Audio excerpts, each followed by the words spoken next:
What is going on, my fellow Summit Chasers? Thank you for being here, everybody. I hope you've had an amazing weekend. It is Tuesday, so we are coming with another episode of the Founders Focus. We have a really good one today, something that I'm innately passionate about, we'll say. Maybe for some of the right reasons, but I think also for some of the wrong reasons as well. But we're going to dive into the difference between good strategy and bad strategy. And I don't think that it's that people are late. I think some of it maybe people are a little bit lazy, but I don't think that some of it is that you're not looking for good strategy. You're not looking to do the right things. You're not looking for the intricate ways and the intricate moves that you can make on the chessboard to find success. I think there's just a lot of this not misinformation, but different information out there. And unfortunately, some of the loudest ones are the easiest ones and therefore the most ineffective ones. So we're very excited to kind of dive into some of the differences between good and bad strategy. Also to welcome one of our new members to the Summit Chaser team, our very own Paco, but we'll be introducing him in a second here. But really quickly, some announcements, and this is the same thing that I'm announcing every time before all my podcasts and all my shows, is get your tickets for the Young Professional Leadership Summit, October 19th in Toronto, Ontario, Canada.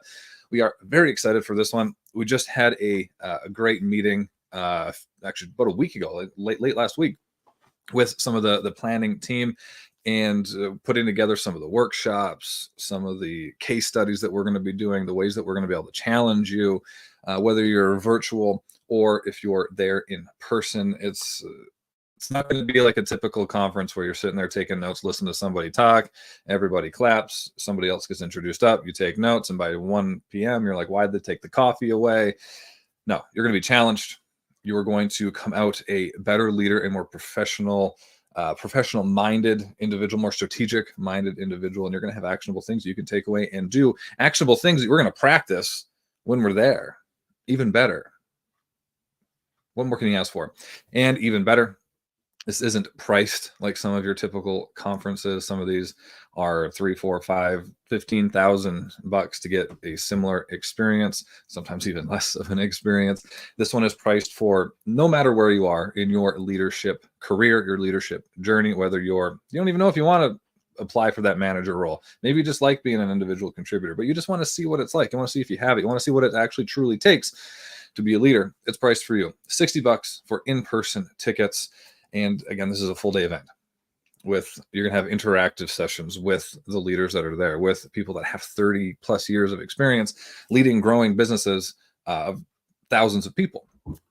If you can't make it in person, totally fine. I get it. October in Toronto, October in Canada can be a little bit iffy. I get it.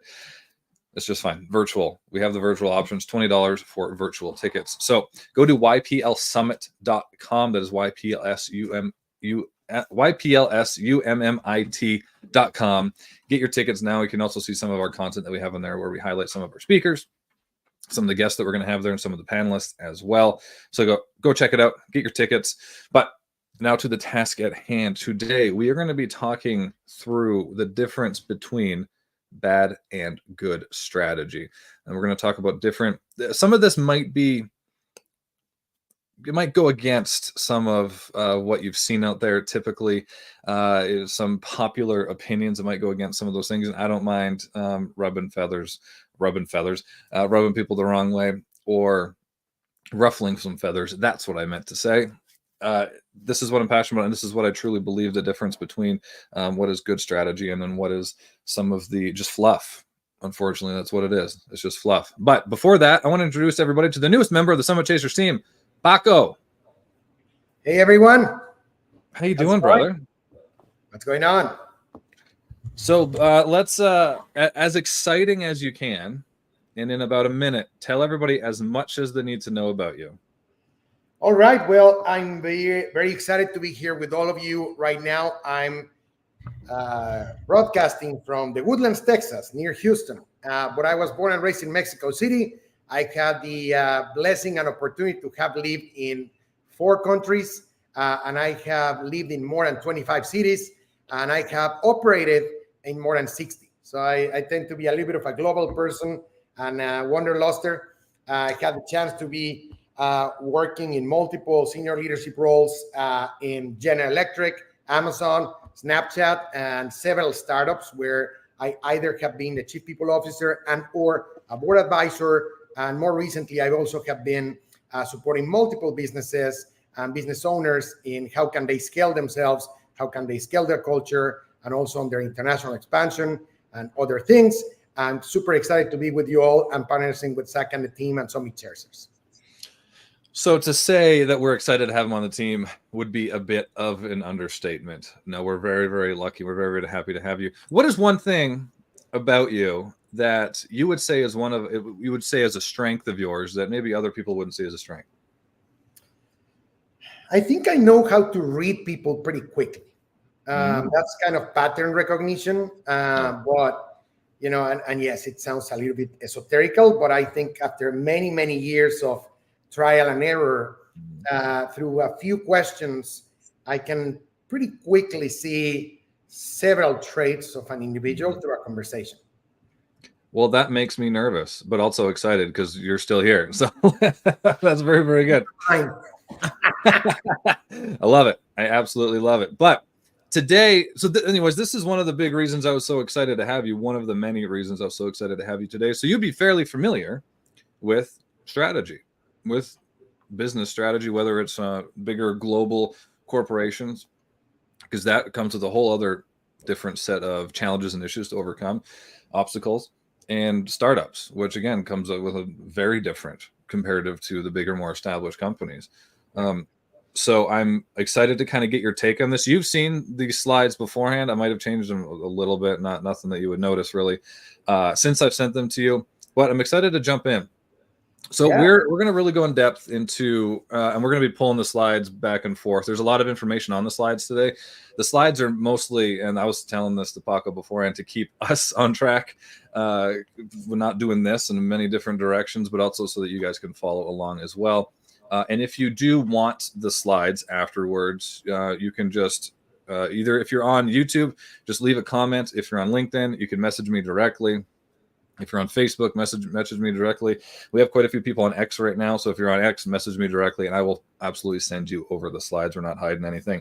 But getting started, what is bad strategy? And this is, a lot of people say, okay, well, what is bad strategy? And they'll just say, well, just not having any strategy at all.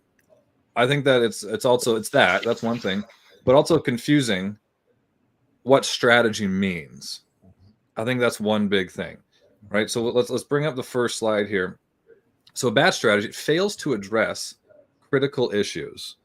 It fails to face the problem. You don't understand your weaknesses and threats, and they're ignored.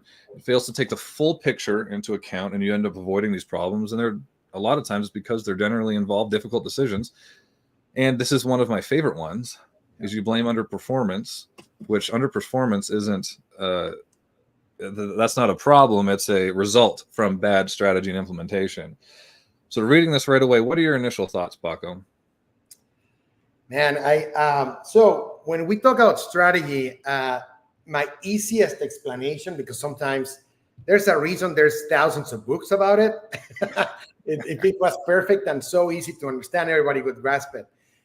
So in my opinion, it's basically learning how to play chess in life. It's how to understand what one step will allow you to take the next step and what will happen after those steps, and having that capacity to abstract your thinking enough so that you can get past this immediacy that we live. And it's complex, particularly on these times that we live in, because everything's everything's on an instant and we want everything immediately. And we just tend to not think strategically. And that happens, by the way, all the time in business, because we want everything immediately. We want everything to happen the way we want it. And we just don't give ourselves any time to think about it. So yes, that good or bad strategy, it's a fascinating topic. And again, the other point to finalize that is trying to think a little bit longer term is hard, right? Because I was having this discussion with someone earlier today, which is, how do you categorize, long-term, medium-term, and short-term? And a lot of people, given how fast things move and economic cycles and all these things that, those long-term even matter in business anymore. I know I'm covering all of these things, but bottom line is, yes, you can have North Stars and you can have big picture strategy. And I know we're going to get there. Yeah. But a lot of people fail, and I failed that myself, and I learned through it, and I still fail, but I keep learning, which is, again, focusing on the immediate, focusing on solving the symptom, but not the root cause, blaming others rather than really moving fast in taking care of things. Yeah. Yeah. I think you hit on a big point there, and that we call that like your proximate objectives. Like you always want your strategic objectives to be proximate. Now, what makes something proximate, what makes an objective proximate, is different for every entity, right? Based on industry, right? There's industries that are more classical, where they're a little bit more forecastable, right? They're things that haven't changed, and when they do change, it takes a long time to change, and that kind of stuff. And then there's industries that they change weekly. Right. It seems like that. And then you take those variations, those variants, and then you apply it to the individual entities themselves, the individual businesses themselves. So what makes something short, medium, and long term? What makes it proximate? Just completely, it depends on each, wherever you're at. What's proximate to a startup is very different from Amazon. Right. And one of my favorite ones on here, and you kind of started hit it at the end, is that you're focusing on the symptoms. And I think that's a big one.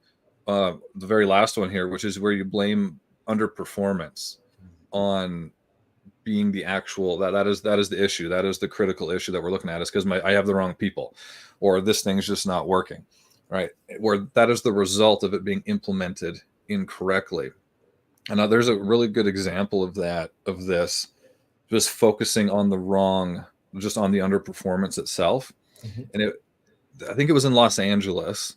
It was in the mid 2000s. There was a major school district, and they started to adjust some of their directives, and they really wanted to focus on increasing the success of its schools. I think it had around 900 schools, and most of them were doing fairly well. I think a little over half of them were doing fairly well, but there was a little over like 200 or 300 of them that were not. And I'm not sure if this is still the case today, but how did they measure their success? It was a really outdated way to determine, their district's success in educating their kids, and what was a pass and what was a fail. And it was called the API. It was the Academic Performance Indicator, Academic Performance Index, or something like that. And with this system, over time, they developed a shortcut, because they would get incentivized based on the average API score, right? So their shortcut, they just looked at underperformance being the issue. They looked very surface level. So in order for some of these schools to get their API up, they were incentivized to just kick out some of the kids that were struggling. They would kick out the struggling kids, which went very far against their vision, and that was part of that whole No Kids Left Behind initiative. So that's a big example of underperformance not being the issue. It's the outcome of bad strategic execution. I mean, this is so fascinating, and everything always connects in so many coincidental ways. In LinkedIn, all of you are going to see it. I'm very active on LinkedIn. I like to go into philosopher mode, and in one of those philosopher mode sessions, I was looking at something on X, and then I retweeted it in LinkedIn, re-LinkedIn it, or whatever you say it is. And I love how they are describing that our education system is pushing us, in average, to not critically think. Right? So you just have to memorize stuff, regurgitate stuff, say yes to everything you're being told, and not really critical think. And I think that's one of the key root causes, by the way, to all of us, that we're not strategic.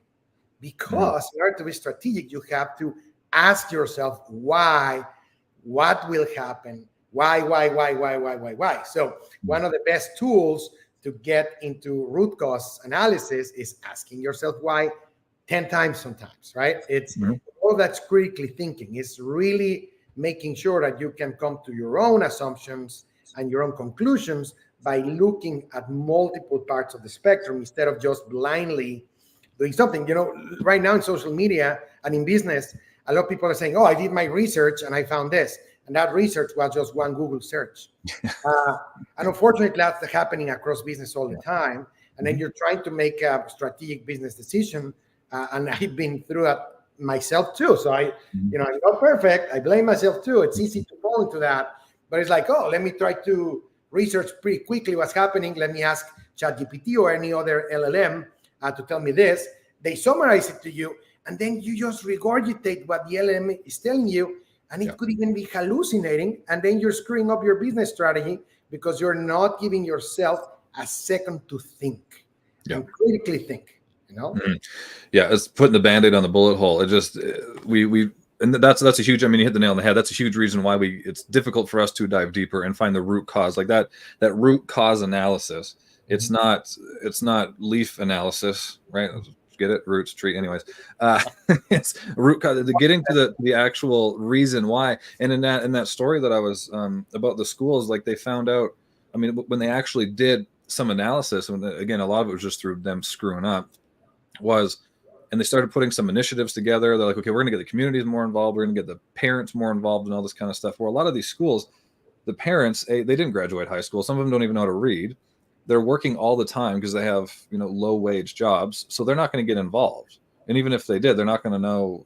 They're less likely to. I'm not saying not all of them don't, but they're less likely to understand what to even, like, what do we do? Like, I don't know. My kid's going to school, and so I can go to work now. That's it. So a lot of the root cause there was to have this super centralized decision-making hub that puts these blanket bureaucratic decisions and policies over really wide school districts, so schools themselves.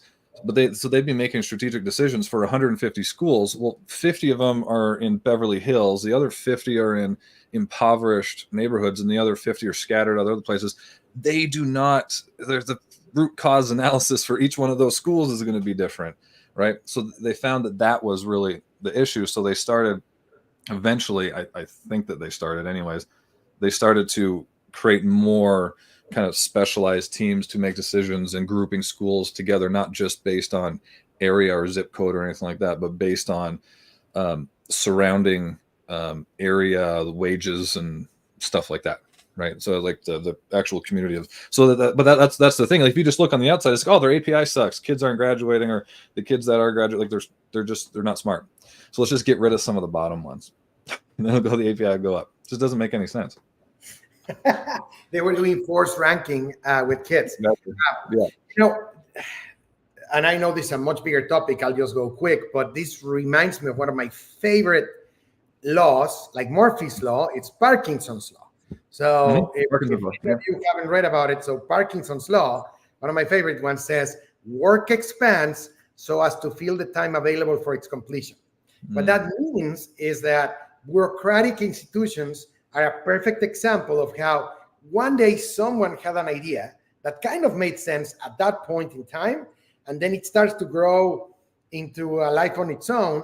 And then you ask a person that is doing a job, hey, why are you doing this? It's like, I have no idea. I just come here and I come do my job 9 to 5, and I don't care. So that's what happens a lot in companies. And hey, by the way, a lot of the tech companies and startups and even small businesses, but when they go on a hiring spree because miraculously they have some extra money to invest that, be very careful and be critical thinkers, my friends, and strategic thinkers, because if you don't ask yourself what outcome is this person going to accomplish, how does it take care of our strategic points, do I even know what this person is actually going to do, or I'll figure it out. Trust me, I'll figure it out. When you hire somebody, in average, does not work, because you're going to make that person miserable. You're going to most probably lay them off, or they're probably going to be set up for failure, right? So again, lack of strategic thinking. And again, I'm not blaming anybody. We all have done it in one shape or form. This is meant for all of us to understand and hopefully learn a little bit from some of those tech mishaps that happened over the past 4 or 5 years, where you hire 50,000 people and then you have to fire 100,000 because, oh, I'm sorry, I need to have all of these investors happy, right? Yeah. Well, that's why if you're not focusing on, if you don't do that root cause, you don't know what problem you're solving. And if it's just, okay, we need to sell more, okay, let's hire more salesmen, when really it's something, it's efficiency, it's an efficiency thing, it's whatever it is, it's something else, right? You just pick the easy route. Like, we can hire a bunch of people, we have a good, right, people like to work for us, and we have good branding and like employer branding and that kind of stuff, so it's easy. But yeah, that's it. Hiring is a whole other topic that we're going to get into, absolutely, in a few weeks from now. But so another example or concept in bad strategy is just a set of conflicting objectives. Dedicates resources to unconnected targets. It's just a long list of things to do, and we're going to get into why that grinds my gears so bad in a minute. Generally fueled by personal interests, and that can happen a lot. Too often, actually. Spreads your team's focus way too thin, and this is generally caused by avoiding the weakest link. We just made an example, gave an example of that, where the weakest link was in sales. Let's say the sales, your weakest link is whether it's maybe it's the software you use. Maybe you're a company that your sales success is based on speed to lead, right? So you always need to be paying attention to what your competitor software is using. Like what are they using? And you need to constantly be improving that. You have a software that finally works, right? And everybody knows how to use it, all right? And it's a pain in the ass to change it. So you just avoid that and you focus on all these other things. It's way easier for you to focus on, like hiring more people or giving more bonuses out for hitting goals or whatever. There's just the easier things here, but you avoid the weakest link by bolstering these other places. When that does it, the chain's still going to break. Doesn't matter how strong all the other links are, this is still going to break, right? But I think the biggest point with this one is that it decentralizes your focus, and it takes your focus away, and it spreads your resources way too thin. And as a small to medium-sized business owner, you're not on Amazon where you have unlimited resources to dump into all these different things. Okay, let's throw a bunch of marketing. Let's see what happens. All right, let's try an ad. Let's do that. Let's throw 500,000 at this, $1 million at that. You don't have that when you're a small to medium-sized business owner. Every link in your strategic objectives and your coherent actions should build upon each other. One should be able to feed into and increase the strengths and increase the leverage in the next point. What are your thoughts on this, Paco? Oh my God, I have so many. This is awesome. So let me just try to to get focused here. So 3 things that I can think of pretty quick. The first one, generally fueled by personal interest. The concept of biases is pervasive everywhere. And particularly when you are either the business owner, the founder, or part of the leadership team, you have your own biases. The company is you, basically, right? It's your biases, your culture, your values, your everything else. So when you're trying to make some decisions, it's very difficult, but it's doable to abstract yourself from your biases. Because, I mean, it just, I could spend hours on it, but just to give you a very specific example, if you pertain to a specific segment of the population, you will bias yourself towards that specific sector of the population, including your clients, your prospects, your employees. You normally will gravitate towards that, which is normal. That's how we humans operate. We gravitate towards other humans that are similar to us. But one key thing that will allow you to be more strategic in your thinking and way more inclusive is if you find a way from time to time, imagine yourself being a fish, swimming in a fish pond. Sometimes we can accomplish that level of thinking where we can take a step back and see ourselves as a fish, member of that fish bowl. You can see, oh, there's another fish there. There's another fish there. So that one is one of my favorite ways that you can really expand your thinking and really help you on that. The other one, when we're talking about being, spread too thin or long list of things to do, et cetera, I know we live in a capitalist society. In the U.S., it's the most capitalist country in the world. Everybody keeps loving how to, push ourselves and always more. And then, there's this urge to always do more, fast. Because if not, I don't know, I call it the airplane effect.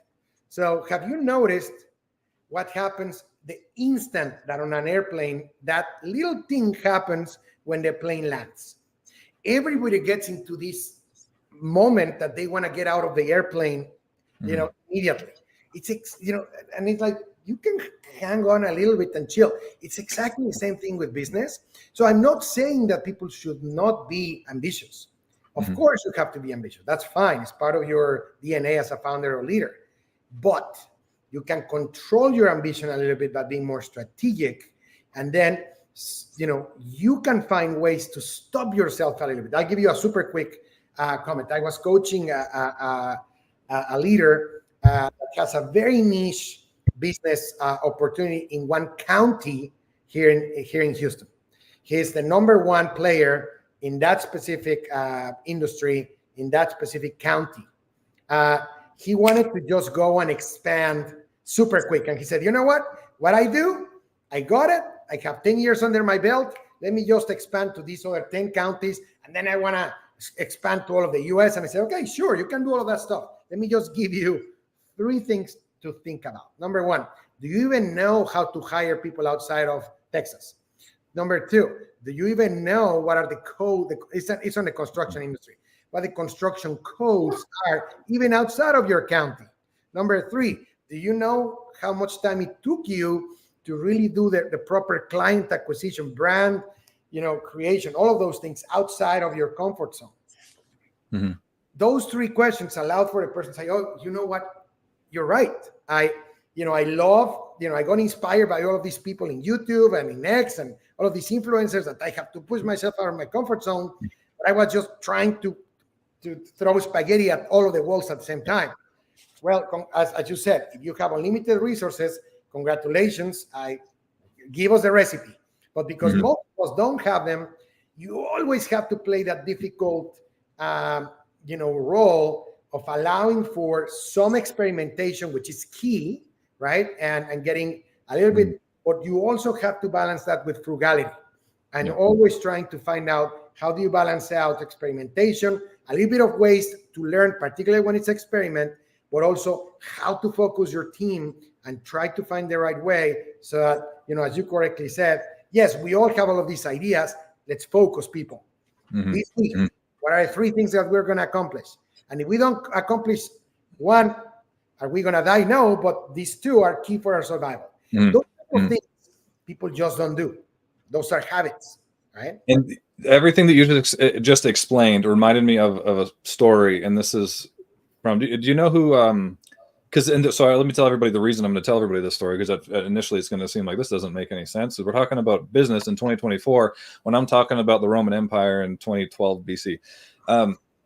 What you just said about biases and your own, like when we're talking about fueled by personal interests, on how astray that can lead us, and then understanding how astray that can lead us, and understanding, being aware of what some of those triggers may be, but also dedicating your resources when you're the David, right? You're the David versus Goliath. You're the David. You have to, all your resources, they're so, whether something doesn't work out, you better learn as much as you can so that next time it does succeed. Yes. But do you know who Hannibal Barca is? Have you heard the name? Yep. Oh, beautiful. I'm talking to the right person. I'm talking to a lot of people. I guess I'm not just talking to you. But so he defeated the Romans in 200-ish BC. And his key mission objective, and we're going to talk about probably in like part 4, I think, what key mission objectives really are. His key mission objective was to demoralize Romans' allies, I believe, and I think it was Italy at the time, and cause them to separate from Rome. And his strategic objective, each one of the strategic objectives, and again, we're going to break down eventually what, the key mission objective, key strategic objective, and key results are. But his key strategic objective, each one of them built upon the other one. So every time he expended resources, he knew he was going to get a 10x return on whatever he expended. And it built upon and increased the leverage and strength as he went into his next key strategic objective. So anyway, so he started going after a bunch of Roman villages just to piss off the Roman Republic. Because what he wanted to do was utilize their biases, their pridefulness, right? Their ego, their bravado. So they would just throw this huge army at him with no objective other than, no strategic objective other than just, we're going to have more people on the battlefield than you. And we're going to be more mad than you. But the other reason that he went after the villages too was he wanted to build his ranks. So he was going after Roman-owned villages or Roman-controlled villages so that he could pull other Romans into his ranks and also gain the resources, gain the food and the gold and all this kind of stuff. And that's what they did. And then Rome ended up throwing like 8 legions at him, like 70,000, 80,000 troops at him. And he was outnumbered. Hannibal was outnumbered almost 2-1. But he knew that he pissed them off enough that they were arrogant enough. And he knew how they were trained. They were trained, and their strategies were very well known at this time. It's almost cookie cutter kind of thing. And they're all trained in the same sort of way. And a lot of their strategies on the battlefield were very, very, very similar. So when they met on the battlefield, he knew they were pissed and all these types of things. So instead of just lining up, and both armies were, a mile wide. The Romans outnumbered them 2-1 though. And then as Hannibal charged, he charged first. His army split into like the spearhead kind of approach. And in the tip of that spear, there was two different races or 2 different ethnicities or whatever they were at the time. The Gauls, which I think they're French, but the Gauls and the Spanish, I can't remember, but they're 2 very proud, very, very proud cultures. And the Romans hated them more than they hated Hannibal. So they knew that they were going to see this, that the Romans were going to see this, and they were going to charge even harder. So what they did is they charged with the spear. As the Romans came up, right, the spear started to fold. So they started to do a slow retreat. And the Romans were all excited because, again, they're proud. They're like, they're backing up. We got them. We're winning. We're winning. And so they kept charging forward. And the spear, the point, turned into a U. And then Hannibal's army completely surrounded them. Wow. And they defeated them. And I think still to this day, I think even more than like Gettysburg in World War II, that was the most deaths in a single day of any war ever. Because I think like 50 or 60,000 Romans died, and then 15,000 of Hannibal's troops died. So like 80,000, almost 80,000 troops died that day. But that wouldn't have happened if all of his strategic initiatives and strategic moves didn't build upon the other one. If he didn't go after Roman-controlled villages, it wouldn't have pissed him off enough. He wouldn't have pulled as many people into his ranks, and he wouldn't have had the resources that he had. And then all of that came to fruition when they had this big battle, right? Because their biases and their anger and their emotions and all this kind of stuff, guided by personal interests, took them over. So they were able to utilize the strategy again, all the steps building upon the other one. Again, he had limited resources. He had a much smaller force, smaller resources, less resources than Rome, and he ended up winning. But because of his objectives were not conflicting, they weren't random. He wasn't just attacking any villages doing his thing. He wasn't just whatever. He wasn't just any pitchfork wielding person bringing into his ranks. So that was a long story, but that's one of my favorite stories. That everything that you just said reminded me of. He played chess. He played chess. The ultimate game of chess. Exactly. I don't know, 8 moves ahead, right? And yes, you do need a specific mind to get there. So not all of us are going to be able to get there. It's a good intention, but can we all develop the capability? The brain is a muscle. We always can develop more and be better. So can we develop a little bit further our capability to be more strategic by asking ourselves, okay, I will take this action. What can happen, right? And then, okay, I take that other action. What can happen? And then you can start doing a little bit of an inverse decision tree, right? Where you can start seeing a little bit. Now, can we control everything that happens? Of course not. That's why I prefer to have, northern lights or northern stars to guide you so that you can, navigate towards it, but you don't have to be perfect 100% into it. But at least you have a big North Star that grabs you and attracts you.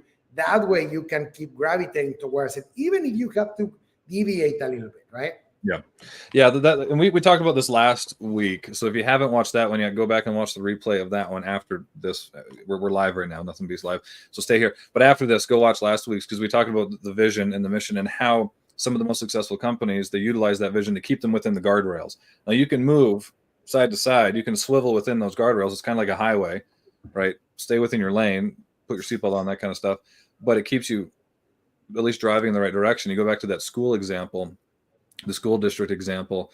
If they would have kept their North Star vision values in line with the decisions they're making, they never would have, they call it like what drives your economic engine, right? They never would have based their economic driver on just this API model, because then you can gamify it, right? You can just kick the kids at the bottom out. But instead, if they would have focused on maybe like how many kids get enrolled, and then what's the percentage of those that go on to go to college, something like that, right? Like that would have been, that was just off the top of my head, but at least that would have had them focus a little bit more on the outcome, on achieving the outcome that the vision that they created, which is no kids left behind, right? So I love that. What did Adrena say? So key, that note about not needing to be perfect with your strategy as long as you follow the North Star of your mission.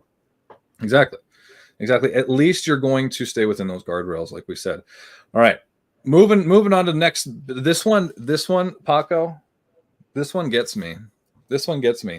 You mistake goals for strategy. And now this is one that might upset some people, particularly like the EOSs and the Scale It people and all that kind of stuff.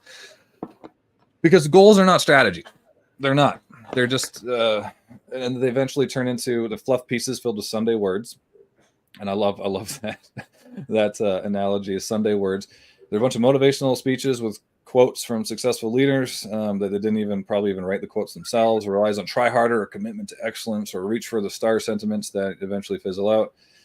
And they're just performance or stretch goals.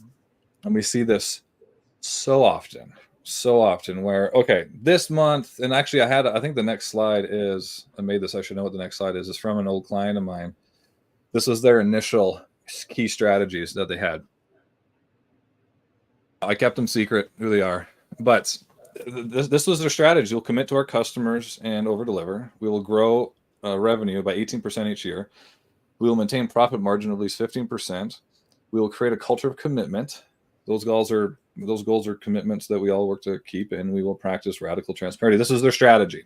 This is their strategy. These are goals. It does not answer a key question, which is, how the hell are we going to do this? It does not answer that question. And this is so common because it feels good sitting around with your team, coming up with these goals.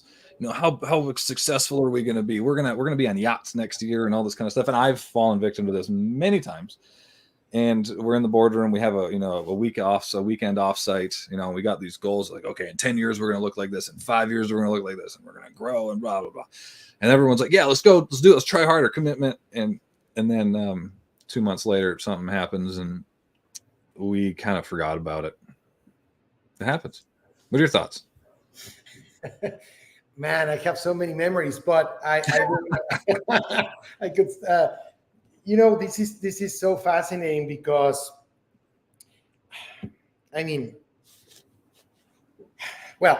so you have one of my favorite things about strategy and goals and things like that. So in Amazon and other companies, I've observed a couple of concepts that I'm very, very happy that I learned them now. I wish I would have learned them when I was 20, but that's okay. I learned them now, so that's good. So most people fail in losing weight because they focus on the output. They focus on the outcome. They focus on losing weight, right? I want to lose 20 pounds. I want to do all of my effort to lose 20 pounds. That's a goal, right? But in order to get there, they already have missed most of the steps they need in order to get to that outcome or that output. So, lots of theories talk about inputs versus outputs. So if you, again, take a step back and go all the way to the beginning to try to understand where the inputs of the process are, that's where you will have a lot of more opportunity to actually influence the outcome. So, yes. So the point here is the people that I've seen that are the most successful in losing weight are the ones that go back all the way to the beginning, which, oh, by the way, is either exercising more or controlling their eating habits or changing their eating habits. Because those you can do on a daily basis and you have almost 100% control of them, right? So if you use an analogy for business, that is just fascinating. So for example, on this that you showed from your from your colleague and client or partner, most companies do that. And it's like, sales teams, let's go and crush the goal. Well, yes, but what are the inputs? Let's talk more about, it's more about how many customers do we want to acquire, even before in the funnel, what are the type of things that we can do to get there, and asking yourself, how are we going to get there? Or asking yourself more, why, how, when, and asking all of those questions to take you, several steps before. It's kind of a reverse strategy, right? Because that way you're going back and you're really focusing on the inputs. Yeah. And again, they're all back behind these Sunday motivational quotes and this kind of stuff. And one of my favorite ones is a funny example of this. It was a bank. I can't remember what major retailer it was, but they had a strategy sentiment, and it was our fundamental strategy is one of customer focused or customer centric intermediation. Our fundamental strategy is one of customer centric intermediation. So the Sunday words here are intermediation, which just means they accept things and then they lend them out to others. So they act as kind of this handoff individual. So if you actually read that sentiment, their strategy is to be a bank. That was their strategy. That's what that read. Our fundamental strategy is one of customer-centric intermediation. Our strategy is to be a bank. That's what they're saying. That's not a strategy. It sounds nice. It sounds really good. You put it up on a wall. You say it a few times in a meeting. It might raise some ears and stuff like that, but it's not strategy. It's not whatsoever, right? And this kind of goes into the next one, which is, I will skip over Jack Welch. I mean, he's another guy that everybody quotes. Everybody will read one of his books, and because he's one of the ones that he's well quoted because, well, first of all, his ghostwriters are really good, and second of all, he was one he actually talked a lot against about like formalized strategy. And he was very like, reach for the impossible, and then you'll be surprised how many times you achieve it. When this is something that he actually said, if you actually looked into how he implemented strategy when he came into GE, and he made a lot of strategic moves, like getting rid of some departments and that kind of stuff so they could focus on the right things. But the first step in making strategy real is figuring out the big aha to gain sustainable competitive advantage. In other words, a significant, meaningful insight in how to win. So you have to answer a lot of the questions that we have said that aren't answered a lot in strategy beforehand, before you can even know what to do next. So that's a good example because he's quoted so often. But this is the last one for bad strategy, and then we're going to go through good strategy really, really quickly. Template style strategy. Now, this is the one that might get me in trouble, and I'm okay with that, because the template style strategy development started in the development, not another development, but when the spotlight started to come on to a lot of the charismatic leaders. And yes, there were a lot of charismatic leaders like the Winston Churchills and the Reagans and that kind of stuff. But because the spotlight was on them and their charisma was so loud and forward, they said, oh, they're good leaders because they're charismatic, because they're so good at rallying people behind us, drastic vision and mission. Like Winston Churchill, we're not going to surrender. We're going to fight all this. Like, they're very good at that. So that took all the spotlight, and that's where a lot of this template style strategy came, where it's core values, what's our vision, what's our core purpose, and then how hard are you going to fight to achieve it, sort of thing. And then let's set a stretch goal, and then maybe a 5-year goal and a 3-year goal, and then that's your strategy. But that's where a lot of this template style strategy came from, was the spotlight on these transformational, charismatic leaders, right? But you look at some of, especially in the fairly recently, I guess, in the grand scheme of things, fairly recently, like the Jobs, the Elon Musks, there's a lot of other examples. Heisenberg was very, he was very charismatic. Eisenhower. And there's a few other examples in there. They were not charismatic at all. Realistically, they weren't, at least not right away when they found their success early on. They were good strategists. They were true strategists, right?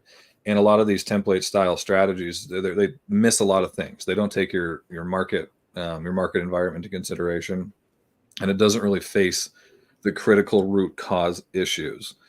Some of them have like EOS, their VTO, it has issues on it, but they're not in like some coherent steps on, okay, what do we tackle first? And then that'll create leverage so that we can tackle this one next. And then that'll give us some, some leverage and oversight or competitive advantage so that we can focus on this. But what are your thoughts on some of these? And I know some of them are good and they've worked for some companies before. But a lot of times they worked because they paid a lot of money and had somebody come in to make sense of it all for them, sort of thing. But a lot of them just stop at kind of making the core values and vision and rah, rah, rah. But what are your thoughts on some of these template style strategies? So a couple of quick things. I did work for GE, right? And Yep. when I joined some years ago, it was when Jack Welch was still there for a couple of years. So I had the opportunity to witness a little bit of some of the transition into new leadership. But what I'm getting into is, at some point when I was working there, I thought I was so brainwashed, and I loved it, but I thought that, only what the company said was the only way of doing things and whatnot, and blah, blah, blah. And then when I went out there in the wild and started interacting with other companies and understanding it, like, oh my God, well, okay, there's other ways of doing things. And I fell into the trap of templatizing myself.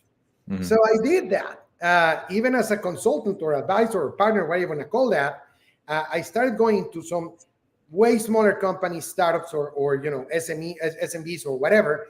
Mm-hmm. And I was telling them, oh, I come from this company. We have all of these talent processes and all these things that work very well. And I forgot to understand what the root causes were, what the persona of the customer was, what were the key issues that need to be addressed, and what were the problem statements to work through those things, instead of just coming in with all of these kumbaya thinking that worked very well in textbook. So yes, I have been there. I'm a recovering templatist. Me too. We all are. It's okay. But the point is, though, what is fascinating and what is good is that we can learn together from that. Yes, you can have good practices. Absolutely, yes. Leverage them, right? To continue to form your thinking. But one of my favorite ways of thinking, and I really get that from a couple of leaders that I knew, they said you should always try to have strong assumptions, but loosely held. Mm-hmm. What that means is, yes, always have a point of view. Yes, if something worked for you in another company, that's okay. Keep it on the back of your mind. But one of the key errors that any of us can do, either when you go to a new company, when you engage into a different set of conversations, and saying, well, what I did in the past in this company worked very well. Nobody will smile when you say that. Mm-hmm. Like, everyone's gonna say, like, you're gonna get eyes rolling all the time. Again, with customers, with whatever, you should try always to focus more on the things that add value to them, right? Mm-hmm. And most of those times, that templatized way of doing things, which, oh, by the way, now with the search of LLMs and things like that, I'm just, and again, in one of my pontifications in LinkedIn, I was talking about the rise of everybody's a wise person now, because you can just grab 2 quotes from and put it in an LLM and produce an automatic template of a post that goes written for you by a hallucinating AI. So what can go wrong, right? So we have to think, people. We have to think, right? Mm-hmm. So yes, templatize stuff.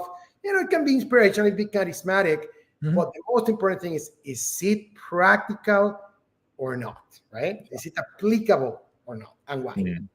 No, 100%. And like, this is an example of it. So this is part of, I can't remember which one, but you got your core values, core focus, your 10-year target. So these are all goals so far. Your target, your marketing. So who's your target market? Who's the list? So who are you going after? Makes sense. You need to know these things. What are the 3 things that make you unique? This one was Canadian expertise. So, okay, you're competing with the rest of Canada. Good. Understand the value chain. Okay, you and most other companies in your environment. The right route solution. What does that mean? Proven process. The right route. What does that even mean? And then what are your 3-year goals? Yeah. What does it look like in a 3-year picture? These are all goals. These are good to get the team excited, but where do these goals come from? What are they based off of? Do they take into consideration market trends? Do they take into consideration some of your own, the threats and weaknesses that you have. And a lot of companies that do these, and I've been a part of them, they will do this exercise. They'll put these, they'll read a Jim Collins book and they'll say BHAG, let's set a BHAG. And but they haven't even overcome the challenges to get to, if they're at 50 million, they haven't even overtaken the challenges to get to 60 or 70. Yeah. Why are you looking at 500 right now? I get it. Put it in front of especially for your main leadership team, put it in front of you. It's good to have on a wall when you're stressed and you're on day 20 in a row of pulling 12-hour days, and you're trying to, especially if you're a startup and you're trying to push through that first, seed round and develop product market fit and that kind of stuff. Sure, that stuff helps. I'm not saying it doesn't. I'm not saying it's not important, but it's not strategy. It's not the how, right? And though this one is a very basic one, and not a lot of people can see this, but this is a more robust VTO. I know you have to really get in there. Everyone's going to see what's in my nose right now. But and again, whoever wants this, I'll send it to you. Yeah. This is just a lot of goals. No, this is a very robust VTO. Mm-hmm. These are all goals. These are all goals. And even over here, I think it's over here, the issues that they need to overcome, what order are they in? Where are they putting their resources? Are they going to put the resources in all 6 things? If this is a smaller company, when I say smaller, I mean 50 million or under, and again, it depends on the industry. It's all it's all dependent on kind of the industry and where you're at. But are you going to dump all your resources into fixing all 6 issues? If you fix one of those, if you pick one of them and fix it, is that going to fix 1 or 2 other ones? And then you can create leverage to work. That's what real strategy is figuring those things out. Right. It's not like this is goals. It looks great. I'd be excited if I saw this and I was part of a company. I'd be confused probably, especially if it was this tiny on a screen, but because some people are probably on their phone, what the hell? But that wasn't strategy. It was a lot of exciting goals, which is great. And we're going to blast through what is good strategy here in a second. Actually, no, right now. So first is led by an honest diagnosis of the challenge itself. So a diagnosis. Right. And there's an amazing book. I can't remember the author, but he talks about the strategy kernel. And the first step in there is the diagnosis, right? Or a root cause analysis, right? The critical point analysis is another one. What's critical point is where can I push the least amount of force to make the biggest amount of output, right? But you take all the data and information and points of view into consideration. And this is why one of our personal Summit Chaser core values is radical open-mindedness. We need to take in, when we're working with clients, especially because we have, whether it's in our portfolio or in our clients themselves, we have to have a very wide, broad point of view and be able to take in so much information. We can't have a box closed. Okay, this strategy and these tactics worked over here with, the home improvement industry. So let's just put that over here in this tech startup company, right? It's not going to, no, we have to have a very, very open mind, right? We can't be stuck to any one fix or anything like that. And if this is your business, it's the same thing. Your business looks different from when it was $1 million to when it was 10 million. It's a different business now, right? You have to have you have to have a very wide open mind to find some of these problems, to find that critical point analysis. And a good diagnosis promises leverage over outcomes. So what strengths can I create, right, to overcome or to create these outcomes? So we're talking about those issues. What issue, if I focused on this one issue here, what strengths and leverage would that create so that it either solved these other 2 issues, or I would have more leverage to easier, with less resources, with less output, solve these other issues, and then create that domino effect, right? And it simplifies the often overwhelming complexity of reality. There's a great story about that when we were first putting the rover on the moon. We hadn't been on the moon yet. We didn't know what the moon looked like. We didn't know what was it smooth? Was it jagged? Was there crystals everywhere? They didn't know. So one of the lead engineers, they're the leader. They took in all the data and they did an honest diagnosis of the challenge itself, and they came with a proximate challenge, a solvable challenge. So a good diagnosis makes challenges solvable, so that the engineering team knew that, okay, so we're looking something close like to the Sahara Desert. Let's solve for that problem. Because if we get to the moon and it looks like jagged crystal rocks everywhere, we got a lot of other problems other than just what is a rover going to be doing there, right? And it takes both internal and external factors into consideration. That's obvious. And it makes this a continued, you want to make this step a continued element that allows the rest of the strategy to be revisited and changed as circumstances change. So you fix an issue, you see that it creates some leverage and strengths to solve these other issues. What other issues? Were there any other issues that came up? Were there any other challenges that came up when it did this? Let's do another diagnosis to make sure that we're making the right decision going forward here. I just talked a lot. I got to take a breath. What are your thoughts, my friend? You know, I'll just go for a second and talk about honesty and vulnerability. I'm going to tell you my favorite leader that I've ever worked with. He came into General Electric as a senior leader, and GE was one of those companies like Procter and Gamble or many others where you only grew from within. You almost never hired external people, right? Yeah. So he came in, and of course he was going to face so much resistance from a lot of people because he was external and there was all of this noise and whatever. The guy came in super humble. He came in, wrote an email, and sent it to 3,000 or 4,000 people and said on that email a bunch of stuff. What he said, the very first thing that I want to tell you all is that I'm terrified. I am terrified because I'm coming to this company with such established reputation. All of you have so many things that you're expecting from me, and I am afraid. I just want to put it out there so you know that I need all of your help. That was so eye-opening to me because I had never seen a leader being that vulnerable. And you know what happened? From day one, he won the hearts and minds of most people because he started from a place of vulnerability and honesty. So, it's not that I'm asking all of you in the audience to go and tomorrow have a kumbaya with all of your team members and say, I'm so sorry, this is what I really think about you, and you're going to get all sorts of trouble.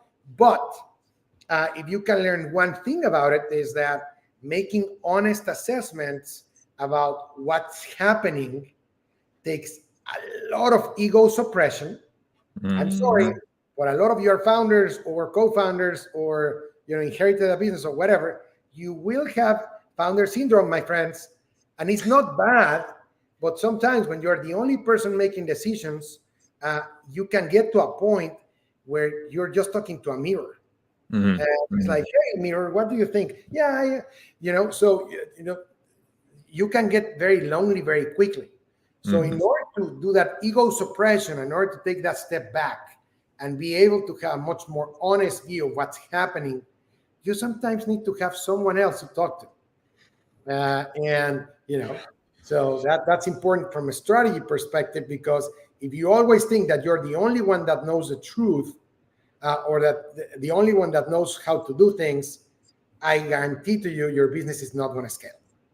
Yeah, no, absolutely not. And there's a big one, and actually moving into this one. So it's creating guiding policies to overcome the obstacles that you dug up in the diagnosis.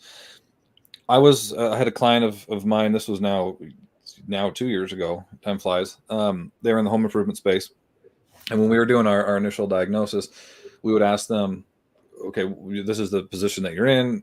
Why are you not hitting your goals? Why are you not hitting your goals that you wrote in your VTO? And they were actually pretty typical. They're a good example of they're just blaming underperformance of their team.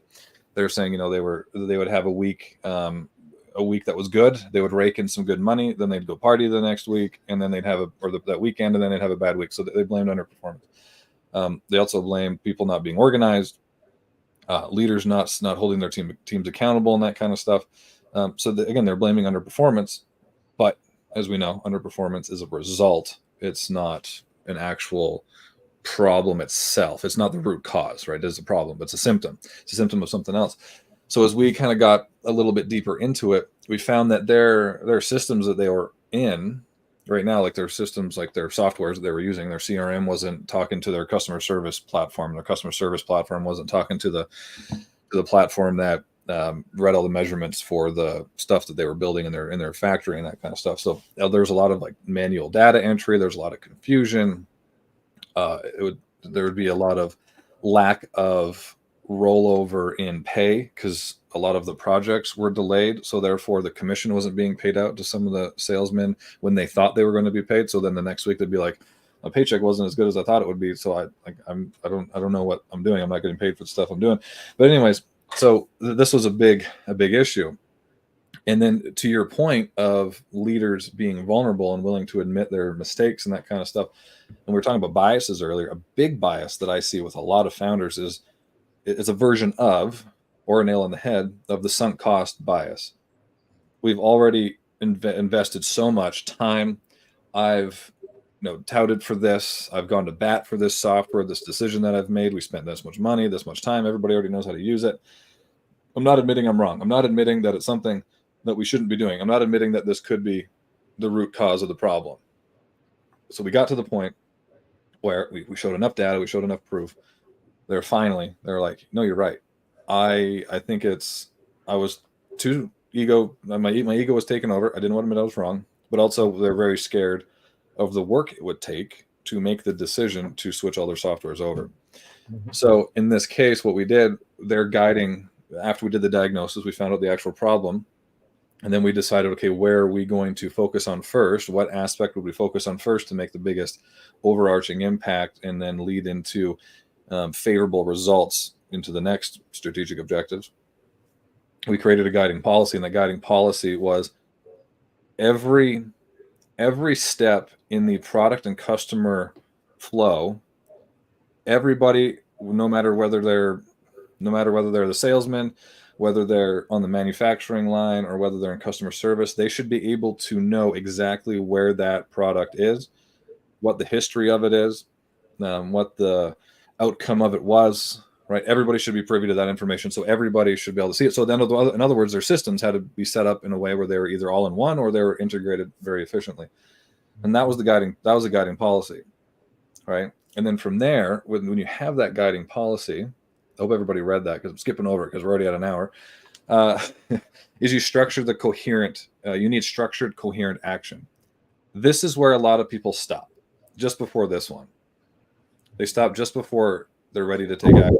And a lot of it has to do with what I referenced before, is they're like, that sounds like a lot of work, or that sounds scary. I don't want to take a loss for a quarter.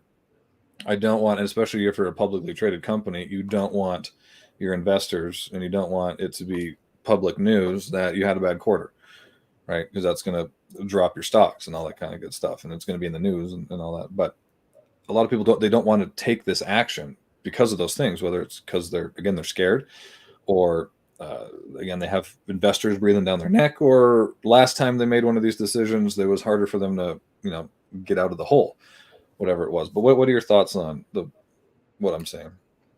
I mean, you remind me a lot to first principle thinking, right? I know it's a buzzword and Sunday thing, so but let me just good one. It's one of the good ones. I love first principle thinking. It takes a while, but bottom line is you hopefully can get many steps back to see you have to zoom out enough so you can understand the bigger picture, right? But then you have to be curious enough and thorough enough to go into the depths wherever you need to go to. So that's the right balance. And then you can then set up guiding principles, right? Or guiding policies. But all of those, it's funny because a lot of people are like, well, how can you move from one industry or the other? Or, how can you, if you're double clicking on pharma and then you're on tech, and then you go on home renovation, how can you do that? It's all about first principle thinking or pattern recognition, right? Yeah. Because you just have to take it, and you can recognize humans are humans. Yes, we're crazy. We all do the same thing. Yes, we're unpredictable to a point, but there's certain things from a first principle that if A takes to B, B takes to C, right? So that's super interesting. Google that for all of those in the audience. When someone told me that was super useful for me. Even now I'm learning and Googling as we speak, but it actually comes from physics, right? And it encourages you to start directly at the level of established science and not make assumptions based on existing models. So again, we can get super abstract in the thinking. I don't want to distract people, but the point is, when you take a little bit of that, larger picture, you can then get, zoom in and zoom out to a point that things can get much more coherent. Yeah. And the skill of knowing when to zoom out and when to zoom in, and then when you do zoom out and zoom in, how far? How far, right? And one of the big things with coherent action too, and then we talked about it before, is what makes it coherent is the order of where you're putting your resources, where you're putting your resources. And this is where you want to create the big thing with the coherent action. And this is another reason why it's so important to not throw resources everywhere, not throw spaghetti against the wall and then hope some of it sticks. You want to create something, it's called the threshold effect. Yeah. Where you apply enough force and focus in one area where it actually makes a difference. Because if you apply a little bit everywhere, you actually make no difference. You actually make it worse because you wasted resources and time, which is one of the most important resources ever, right? So you want to, when you're looking at where's this critical point where we can apply, as little force or resources to make the biggest effect, but apply enough to create that threshold effect where you're actually making a difference. You're actually creating that leverage and developing that advantage, that competitive advantage in those areas. Because again, if you don't, you're just wasting your time. And that's what a lot of people do. I think probably the most common one is you don't do it long enough. You don't do it consistent enough, because sometimes it doesn't happen right away. You have to get better. You have to learn, but that's where key results come into. Focusing on the key results and lead measures comes in. But it is doing it long enough, because I've been a part of these teams too. It just drives me nuts where we have a clear strategy of what we need to do, and we have a clear strategic objective, and then we go all in on it. We focus our resources on it. And then you get scared. And a lot of times you get scared because of some sort of external factor. Like I worked with a company where one of the owners, they bought a house, they built an expensive house. So they felt cash strapped. So then they took that feeling into the company, and then they pulled back on all these strategies and initiatives that we were on because they felt scared because their own personal, but a lot of times that's what happens. It happens a lot. It happens way too often. Right. But the coherent action has to be pointed enough to create that threshold effect. It has to be pointed in the right direction, but that's why critical point analysis is so important. And then we talk about this one. They have to be proximate. It's better to be proximate objectives. Did you know, Paco, that when Kennedy announced that we were going to the moon, did you know that, like, how much of a stretch goal did you think that was? I think that's a tricky question. So, I mean, my common sense tells me that it's the ultimate stretch goal. But I don't know. Maybe I really don't know. It seems to me the ultimate stretch goal, which is we're going to get there. I have no idea how we're going to get there, but we're going to get there. So I don't know. So it was actually extremely proximate.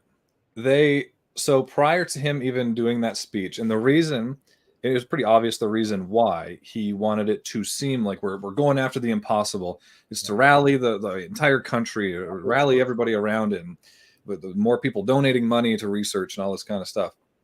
But a month before he gave that speech, an engineer, I don't remember the engineer's name, I could probably find it pretty quickly. He got a letter from an engineer who already had plans on how we could do it within 10 years. The only thing one of the biggest hurdles that we had to overcome, and they narrowed it down to overcoming one hurdle, which was our rocket boosters weren't as big as the Russians, because they had invested so much into their, because of the Cold War, they invested so much money into their rocket booster technology. But we had better hardware, we had better software, we had better training, we had all these things, and it was actually very, very proximate. Not very proximate, obviously a lot could go wrong, but it wasn't as much of a stretch goal as you think. So him making that, everything that he did in that sense, in that scenario of history, it was the ultimate strategy. It was the ultimate strategy. They already knew that they could do it. They already knew, but they made it seem like it was this huge stretch goal that, like, we're all going to have to come together. And he rallied an entire nation to beat a common enemy, to accomplish a goal. He already had the strategy and how they're going to do it. And they already had a focus on what's the one area that we needed to create leverage, to create competitive advantage. And that was just our rocket boosters needed to be bigger. That was it. Isn't that crazy? Yeah. Wild. Great idea. Yeah. Great. Anyways, that's I knew this was going to be at least an hour, but we could have kept talking forever. But the big thing here, everybody, is, and Paco, I think, said it brilliantly, is practice your critical thinking. And don't look at just surface level problems. Don't look at surface level solutions. Don't just set goals and read a couple and I'm saying to do these things, make your vision boards, all that kind of stuff, but that's not the strategy. That's not the strategy. How? Right? Use your critical thinking, go deeper, figure out the actual root cause, the challenges, and be honest with yourself. What are our weaknesses? What are our strengths? What can we leverage? Because at the end of the day, strategy, we made it seem fairly complicated, but strategy is how do you leverage strengths against weaknesses?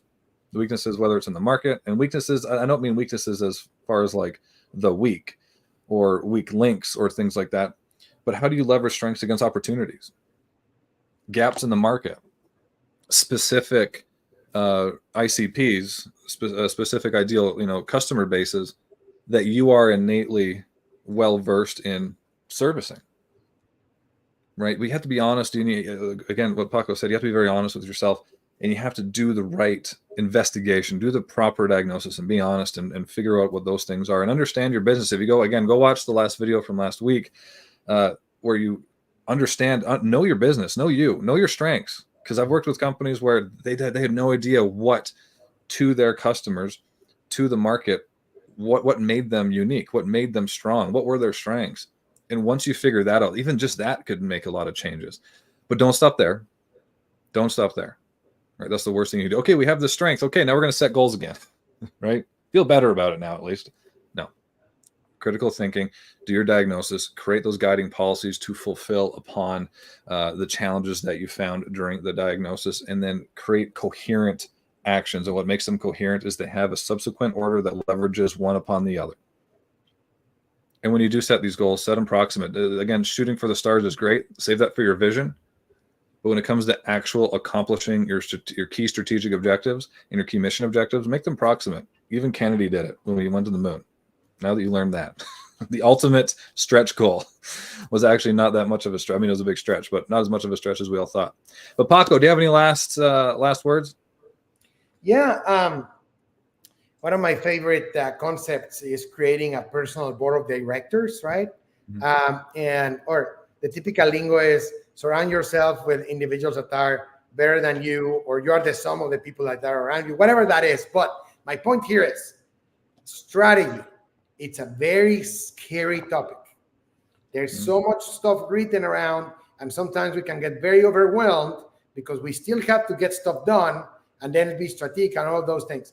If you do not surround yourselves with communities, with people, with mentors, with reverse mentors, which is people more junior than you or whatever, but that can teach you stuff and blah, blah, blah, that can help you push yourself out of your own ego, push yourself out of your own loneliness, push yourself out of your own tactical thinking, you will stay there, my friends. So this is a good way of building community. Summit Chasers, Zach, myself, ask anybody, follow us in LinkedIn, connect with us, connect with others, get yourself out of your own shell. Because again, you all can be very lonely very quickly.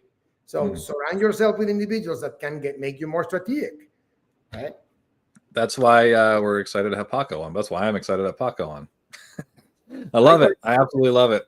But everybody, I really appreciate you being here. Again, if you want to chop this up to a few different sessions, get your notebooks out. This is a great session. I really appreciate you for jumping on with me, Paco. And you're going to see Paco quite a bit more on a lot of these lives, especially. So we're very thankful and very blessed to have you on the team, Paco. But until next time, everybody, keep chasing your next summit.